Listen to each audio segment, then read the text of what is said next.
Hello et bienvenue dans ce nouvel épisode de SEO Wedding Star. Je suis ravie de te retrouver aujourd'hui pour ce nouvel épisode. Surtout qu'on va parler de quelque chose de très concret.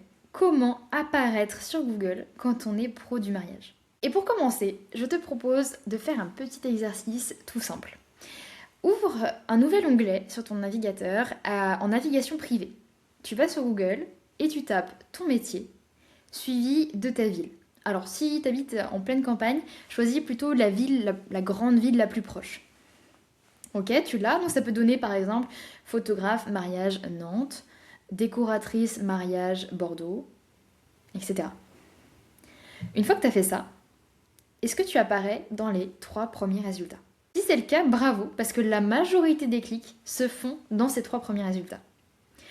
Ok, si t'es pas dans les 3 premiers résultats, est-ce que tu es en page 1? Encore une fois, si c'est le cas, c'est très bien.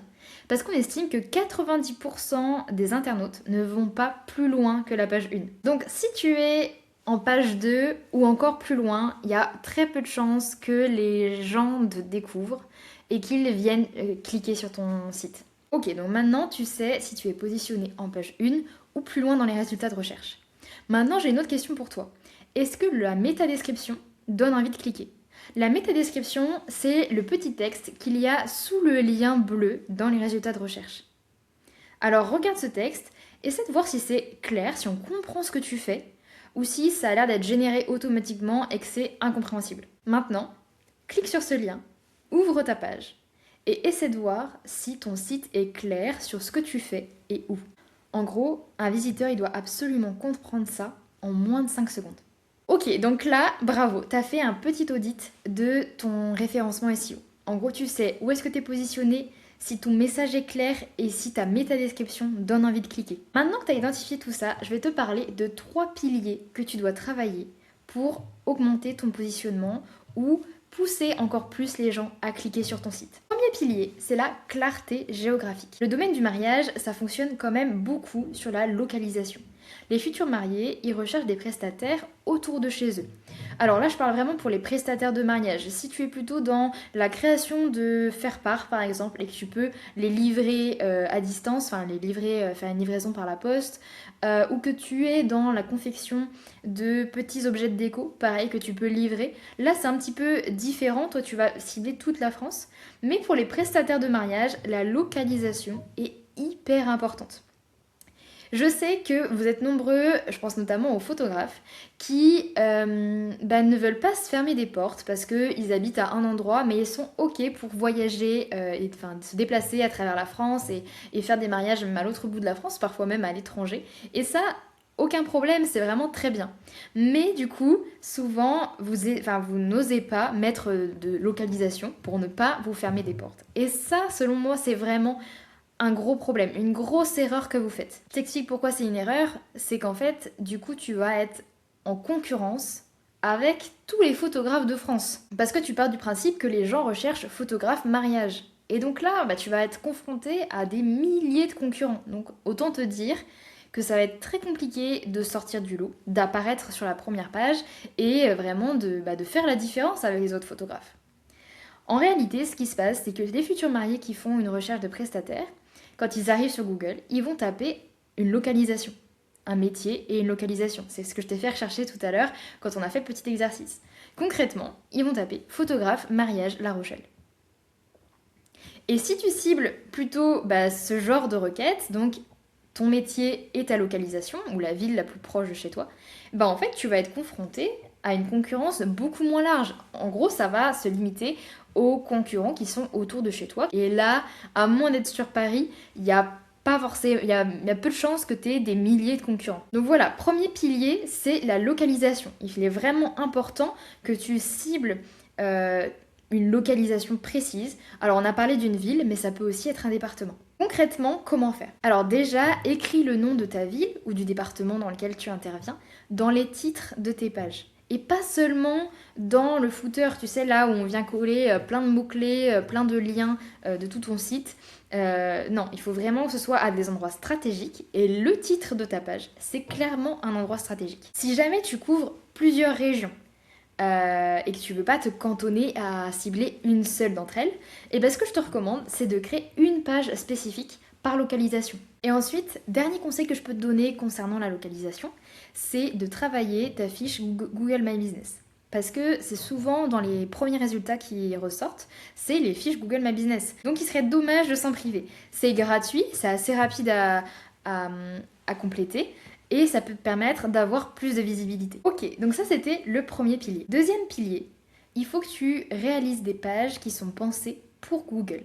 Je sais, dans l'univers du mariage, on adore ce qui est beau. Donc je suis sûre que ton site est clairement canon. Et ça, il n'y a aucun problème avec ça.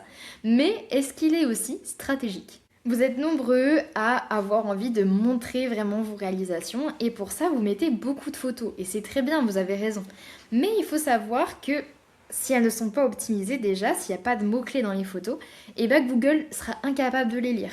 Donc ta page sera quasi inexistante s'il n'y a pas de texte ailleurs. Donc ce qui intéresse Google, c'est vraiment le texte qu'il y a sur tes pages.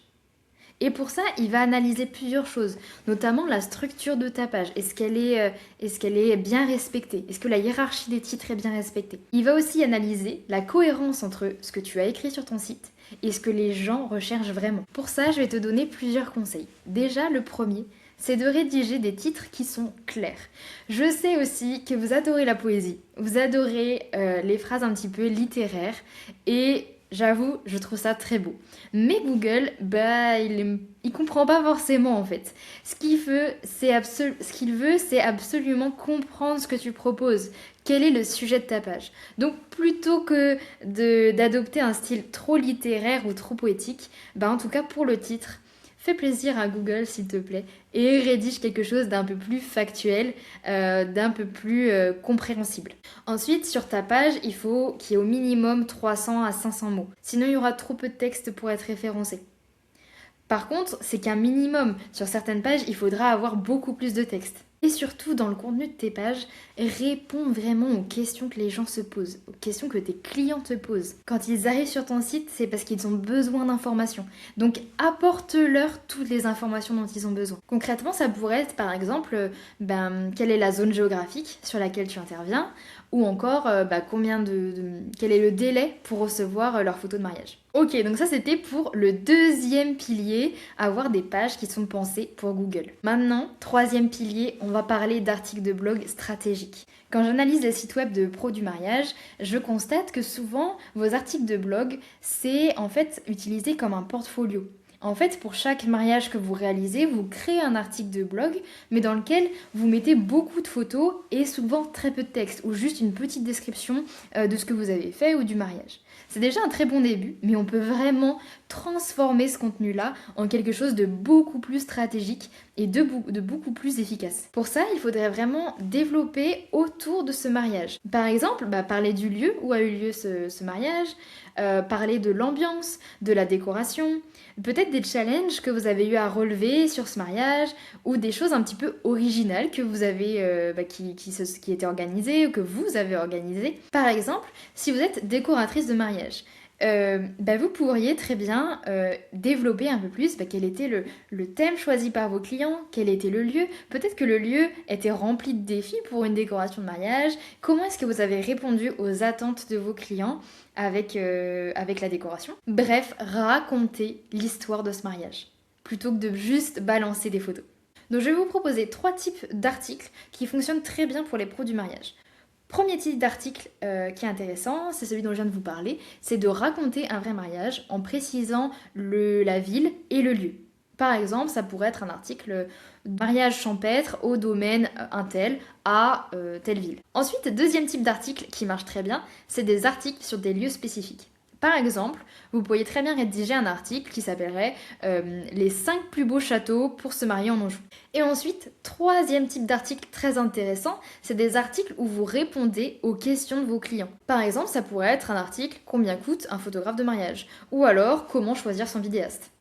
En tout cas, arrête de considérer ton blog comme un simple portfolio et transforme-le en véritable blog stratégique. Voilà, c'était les 3 piliers que je te recommande de travailler en priorité sur ton site pour améliorer ton référencement. et apparaître plus haut dans les résultats de recherche. Avant de se quitter, je réserve une surprise aux auditeurs de ce podcast et de cette chaîne YouTube. J'ouvre 3 créneaux spécialement pour vous pour avoir un mini audit SEO gratuit. Concrètement, si tu as envie que j'analyse ton site et que je te donne un plan d'action personnalisé pour travailler ton SEO, bah c'est le moment. Il n'y a que 3 places qui sont ouvertes, donc tu as le petit lien dans la description pour réserver. Et voilà, ça me ferait très plaisir de pouvoir te rencontrer, échanger avec toi et te filer un petit coup de pouce sur ton SEO. Sur ce, n'hésitez pas à me rejoindre sur Instagram, à m'envoyer un petit message pour me dire ce que vous avez pensé de cet épisode, à me donner des idées aussi pour les prochains épisodes si vous avez des problématiques spécifiques. Et sinon, je vous souhaite une très bonne journée et je vous dis à la semaine prochaine. Salut!